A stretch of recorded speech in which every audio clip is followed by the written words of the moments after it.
Spectrolite is a first-person platformer that's basically Ghost Runner without the enemies. That's all for today, guys. For more news, reviews, or whatever we choose, I'm kidding. It's honestly an incredible game that focuses on specific aspects of parkour.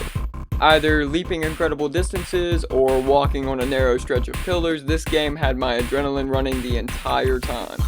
It was developed by, actually I'll just show them on the screen this go around. And it was published by Dolores Entertainment. You can really see the work put into it as well. The tutorial is perfectly set up to give you the basic feel for the game, and I mean basic. I say that because the pace shoots through the roof right after you're done there. Not in a rushed manner either, with each main level being paced perfectly to show off the skills learned throughout the time trials. I personally had to put the game in easy mode just to get it done in time. Haha, see what I did there? Anyway, I had to do so for the review, but I will be playing more to try and beat those gold times and possibly even get a time on the leaderboards. Yes, there is a global leaderboard that you can use to challenge yourself even more once you've beaten the game.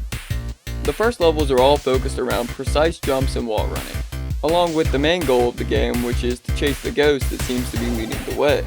Later levels have a few more traversal objects besides just the walls, like jump pads as well as these bubbles that launch you into the air with a precise press and release of VR, R2 for our PlayStation gamers out there, along with these portals that launch you automatically into the air once you pass through them, and the ability to preserve your momentum later in the game. The motion of the character feels incredible. The head bobbing is perfect, and the feel of jumping off a wall or off a platform looks amazing. The gravity is also programmed really well.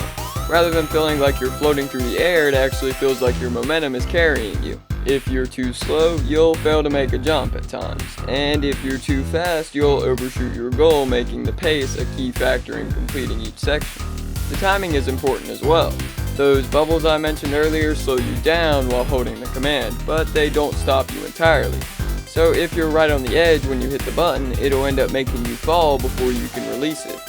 The wall running is extremely challenging to start out. You have to keep your joystick pretty much parallel with each wall and use the other to control your jump off the wall. You can ask Trevor here. I rage quit so many times because I thought I was playing it right, but turns out I wasn't.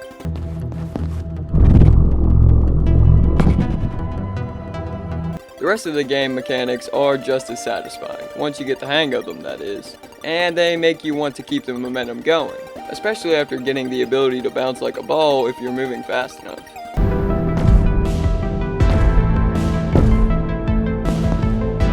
Not a lot of games can get my body leaning trying to make a jump, but this one here definitely did.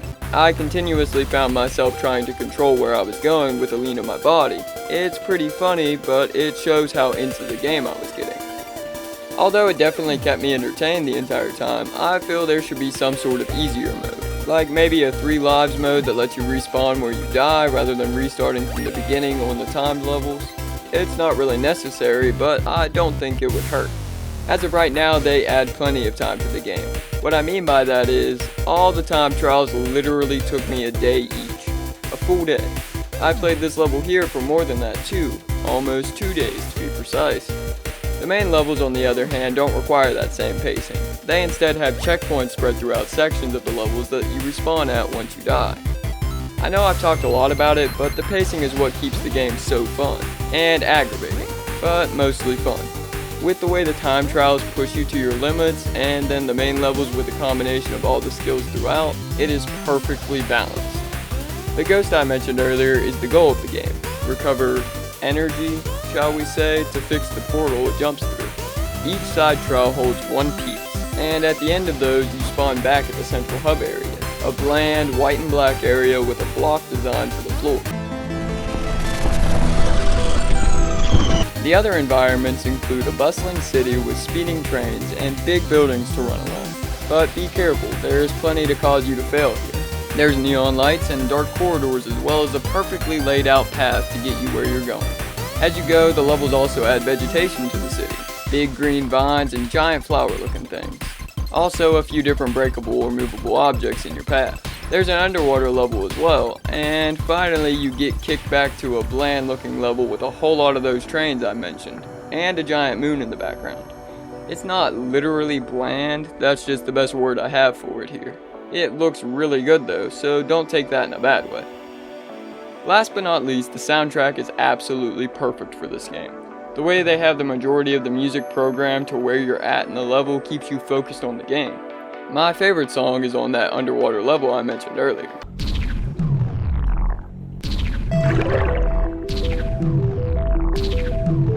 The way the beat stops just before you get to the water makes the next jump feel super motivating. I'll let you hear a few others real quick as well.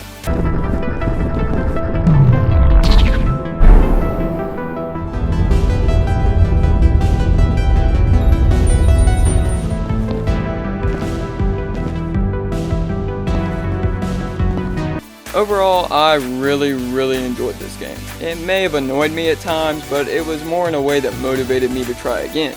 The challenge is very well set up to increase as you go, and the minor story is fairly interesting being that there's no context. I definitely recommend picking it up for the $14 they're asking for it too. If you have a game you'd like to see us review, please drop it in the comments. Don't forget to subscribe and smash that like button.